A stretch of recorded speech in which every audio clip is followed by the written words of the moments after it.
41. Ibadan raised. Tax consultant. She is sitting at the far end of a long table in Ijebu-Ode. Easter Sunday.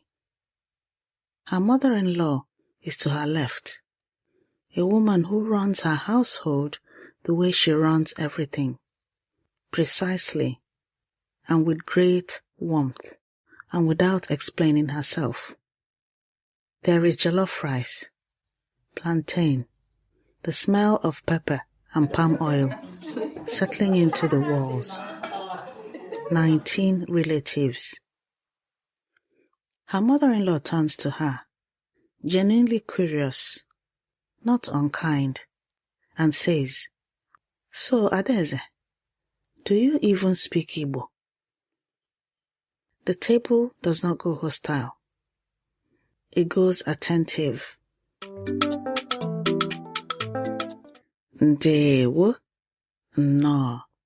I am Yvonne Mbanefo, heritage futurist and daughter of the soil. Welcome to Igbo Daily Drops, episode 35, week 7, day 5, Friday. Grab your free speaking workbook for this episode, week 7, at learnibonow.com. Today, the sentences that reveal what you know by naming what you don't. Ka anyị bido. Let us begin. There is an Igbo proverb for exactly this moment. Mmadụ agaghị eji n'ihi na ubi nna ya eruka ahịhịa were gbahapụ ya. Mmadụ agaghị eji n'ihi na ubi nna ya eruka ahịhịa were gbahapụ ya. A person does not abandon their father's farm simply because it has been overgrown with weeds. In Igbo philosophy, this is not comfort. It is instruction. The weeds are not the enemy.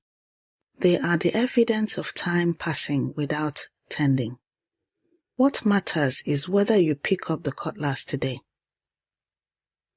Today, you will learn to name what is absent, what you don't have, what others don't want, what is not happening. 3 negations, 1 architecture. And the reason this matters is not grammar. It is honesty, the kind that clears the farm. 3 weeks ago, Oloma would have laughed it off. A little, she would have said. She would have reached for her wine glass. She would have felt the quiet familiar thing move through her chest. That old practiced smallness, and she would have let it pass. She grew up in Ibadan. Her parents were Igbo, but the street was Yoruba. The school was English. And by secondary level, the language she had was household only, patchy, and used mostly when her parents did not want the children to understand. 3 weeks ago, that was the whole story. But she has been waking up before her family. She has been listening, episode after episode, her earphones in at the kitchen counter. The sentence is becoming not fluent, not yet, but familiar, present, has. She opens her mouth. She does not have everything. Enweghị m ihe niile. She does not have the fluency, the ease. The grandmother who sat with her at the fireside. She did not grow up with it the way it should have grown. Ha amaghị ihe m na-eme. They don't know what I am doing. She says it quietly, mostly to herself, mostly to the table. But her husband, sitting to her right, the one who has been learning alongside her, who downloads the same episodes and listens on his commute, who is Yoruba and does not need to do this, and does it anyway. Turns and looks at her with his whole face. She does not stop. Ọ chọghị ịdụ azụ. She does not want to retreat. Her mother-in-law does not ask what it means. She refills Olumma's rice. The table moves on. Olumma thinks. She still didn't ask what the sentences meant. She eats her jollof rice. When I sat with this, Olumma's Ibadan childhood, the Igbo that became household only, the English that moved in and made itself at home, I recognize something I have watched in families across a generation. When English becomes the language of education and employment, the mother tongue does not simply recede, it is replaced. The word for it is subtractive bilingualism. And in 2022, publishing in the Open Journal of Modern Linguistics, Dr Onuh Nneoma Christiana of Imo State University studied 540 Igbo-speaking secondary school students in Owerri and found that the majority had not simply acquired English alongside Igbo. They had acquired it instead. The Igbo greeting, kedu, replaced by hello or hi. The culture gradually read as something to be outgrown.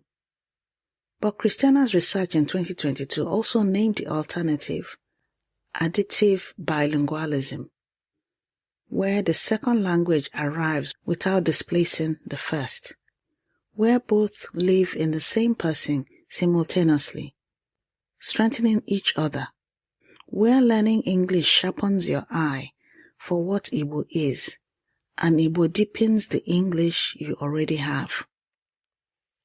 The Welsh language revival knew this.